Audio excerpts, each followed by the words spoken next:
వంశీ గారు నవ్యాంధ్ర సారథిగా ఇక పాలనా పగ్గాలు చేపట్టిన తర్వాత దీనిపైన అంటే ఈ హడ్డిల్స్ని ఎలా అధిగమించబోతున్నారంటారు? కేంద్ర సహకారం ఎలా ఉండబోతుందంటారు? ఈ మున్ముందు ఎలా ముందుకు వెళ్ళబోతున్నారు అనే అంశంపై ప్రజల్లో కూడా చాలా ఆలోచనలు ఉన్నాయండి. చంద్రబాబు నాయుడు గారి పరిపాలన అనే దానికి 3 ఉదాహరణలు ఉంటుంది రాజుగారు. ఆయన నిద్రబాడు అధికారులను నిద్రబానీయుడు నెంబర్ 1. ఆయన నిద్రబాడు మంత్రుల్ని ప్రజాప్రతినిధులను నిద్రబానీయుడు నెంబర్ 2.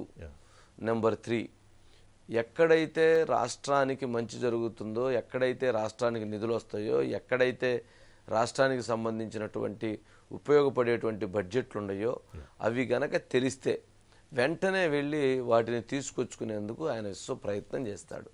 ఆయనకు ఉన్నటువంటిదంతా ఏంటంటే ఒక చెయ్యాలి 24 గంటలు కాదు, ఇంకొక 24 గంటలు ఉన్నా కూడా ఇంకా చెయ్యాలి చెయ్యాలి చెయ్యాలి అనేటువంటి ఏదైతే తపన ఉందో అది ఆయనకి సొంతం.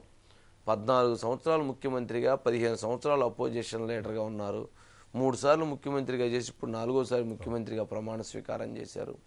అంటే ఏ అంశంలో చూసుకున్నా చంద్రబాబు నాయుడు గారి గురించి ఒక మాటతోనో ఒక దీంతోనో చెప్పటం కుదరదు.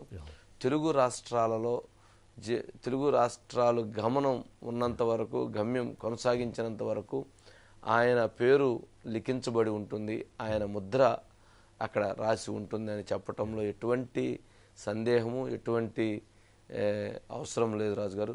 100 సంవత్సరాల తర్వాత, 150 సంవత్సరాల తర్వాత కూడా తెలుగు రాష్ట్రాల్లో చంద్రబాబు నాయుడు గారి ముద్ర అలా ఉండేటువంటి పరిస్థితి ఉంటుంది తప్ప దాంట్లో ఎటువంటి సంకోచం అవసరం లేదని చెప్పవచ్చు. ఎందుకంటే ఆయనకున్నటువంటి ఒక బ్రాండ్, ఆయనకున్న ఇమేజ్. ఈరోజు 58 హెలికాప్టర్స్ ఏదైతేనేమి ల్యాండ్ అయినాయి రాజుగారు, 58 గన్నవరం ఎయిర్పోర్ట్లో. ఇక్కడికి ఎయిర్పోర్ట్లో 58 హెలికాప్టర్స్ అంటే ఎవరు? అదానీ వాళ్ళు కావచ్చు, జిఎంఆర్ వాళ్ళు కావచ్చు, రామ్ చరణ్ కావచ్చు, మెగాస్టార్ది కావచ్చు, అట్లాగే మోదీది కావచ్చు, అమిత్ షాది కావచ్చు, నడ్డా వాళ్ళది కావచ్చు, సీఎం రమేష్ కావచ్చు, ఇట్లా చూస్తా పోతే ఇంకా జిఎంఆర్ ప్రసన్న వాళ్ళది కావచ్చు, అట్లాగే చాలామంది, ఒకరిది కాదు. అసలు వచ్చేవాటికి వెళ్ళేవాటికి అక్కడ ఇది లేదు. అక్కడ విజయవాడ ఎయిర్పోర్ట్లో ఖాళీ స్పేస్ లేక కొన్నిటిని రాజమండ్రి ఎయిర్పోర్ట్లో కొన్నిటిని అట్టి పెట్టారు, కొన్నిటిని హైదరాబాద్ పంపించి మళ్ళీ తీసుకొచ్చుకొని మళ్ళీ పంపించారు. అంటే అంత రష్ ఉంది. అంటే ఇంతకుముందు ఎప్పుడు మనం అట్లా చూడాల.